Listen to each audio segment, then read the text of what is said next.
Hey guys, today I'm going to be reading Suki's Kimono. So let's get started.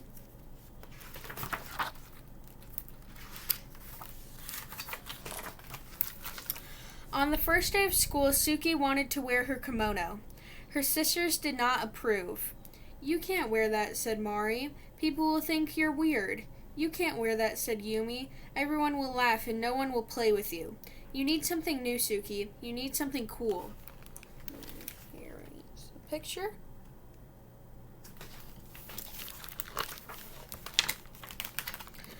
But Suki shook her head. She didn't care for new. She didn't care for cool. She wanted to wear her favorite thing, and her favorite thing was her kimono. Suki's Oba-chan had given her the kimono. The first time Suki wore it, her Oba-chan took her to a street festival where they slurped bowls of slippery, cold salmon noodles and shared a cone of crunchy shaved ice topped with a red bean sauce.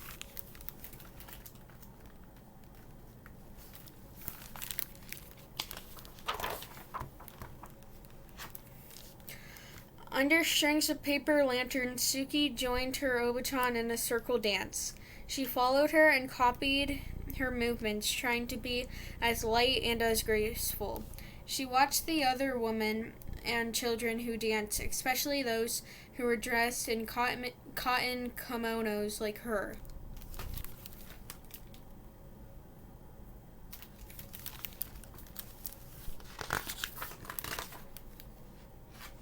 Later, Suki sat so close to the stage that when the taiko drummers performed, boom, boom, boom, boom, she felt like she'd swallowed a ball of thunder and her whole insides quaked and quivered.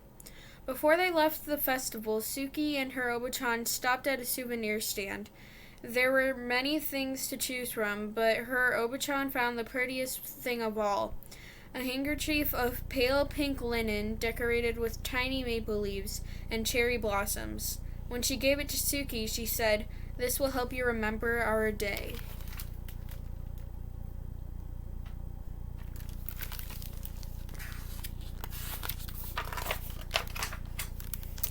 Now it was time for school. Mother checked Subi's obi one last time and took a picture of Mari, Yumi, and Suki together by the front steps. Then, as she watched, the three sisters made their way down to the block to their school. Mari and Yumi stayed several paces ahead of Suki and pretended they didn't know her. But Suki didn't mind. She turned and waved to her mother before she click-clopped along in her shiny red Gita, feeling very pleased in her fan-mannered blue kimono.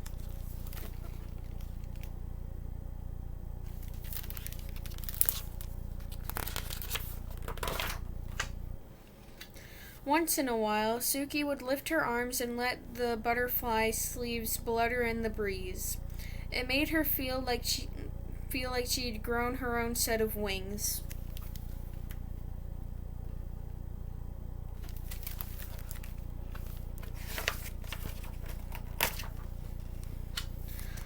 When they reached the school, Mari and Yumi hurried across the yard to a group of their friends. Suki stopped and looked around. Some of the children turned and stared at her, and others giggled and pointed at her kimono. But Suki ignored them. She took a seat on a swing to wait for the bell. A girl dressed in overalls, just like a pair Suki had at home, sat on the swing beside her. "Hi, Suki," said the girl. "Hi, Penny," said Suki.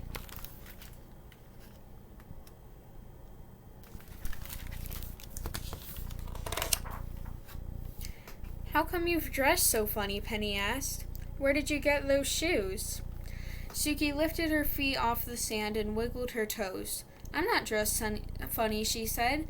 "My grandma gave me these shoes." Suki started pumping her legs. After a moment, Penny did the same, and they were both swinging as fast and as high as they could. Swoosh, swoosh, up, up.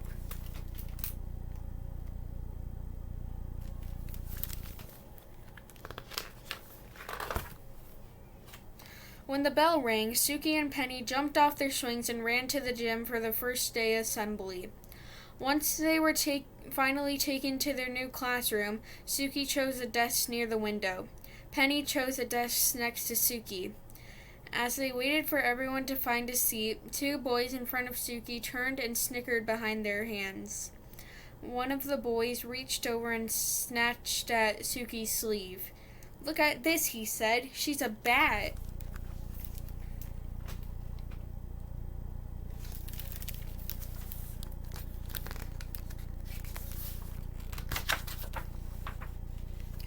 Suki felt her cheeks burn, but she did not respond. Instead, she concentrated on sitting up straight and tall, the way her Oberton always did. It was easy to do with an obi wrapped snug around her middle. Her obi was golden yellow, and in its folds Suki had tucked away her pale pink handkerchief.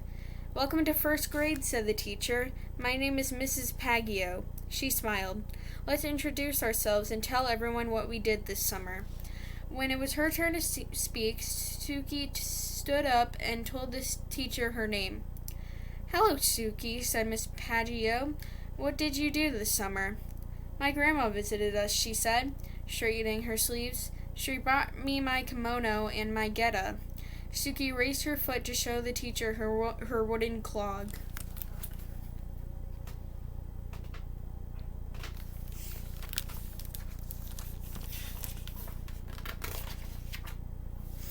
Somewhere in the classroom, someone laughed, but Suki took a deep breath and continued.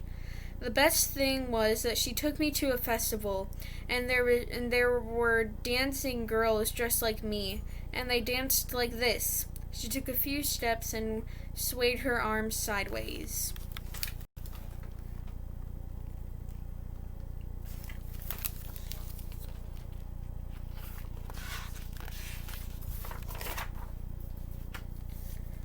"Look, now she's dancing," someone said, but Suki didn't hear. She hummed the music she remembered hearing at the festival. She remembered how it felt to dance barefoot in the open air on fresh-cut grass that tickled her toes. She tried to picture the other dancers, how they moved forward in the circle with the rhythm of the music, how they stamped their feet first right then left, swung their arms first up then down, how they stepped back and back and back and then clapped. When Suki couldn't remember the next step, she made it up, just to keep dancing. 1, 2, 1, 2, 1, 2, stop.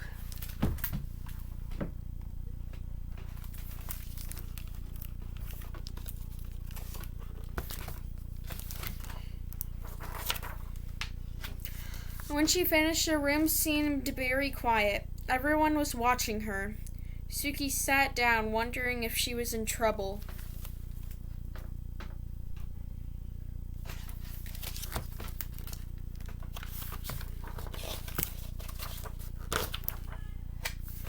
But Mrs. Paggio said, "That was wonderful, Suki," and she started to clap. Then so did Penny. And after a moment, so did the entire class.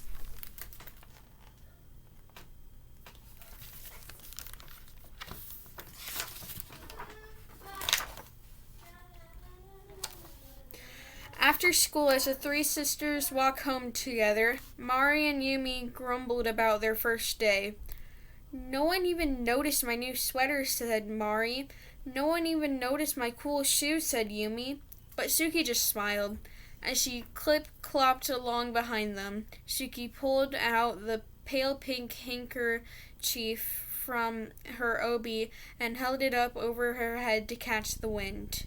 And in her blue cotton kimono and in her shiny red geta, Suki danced all the way home.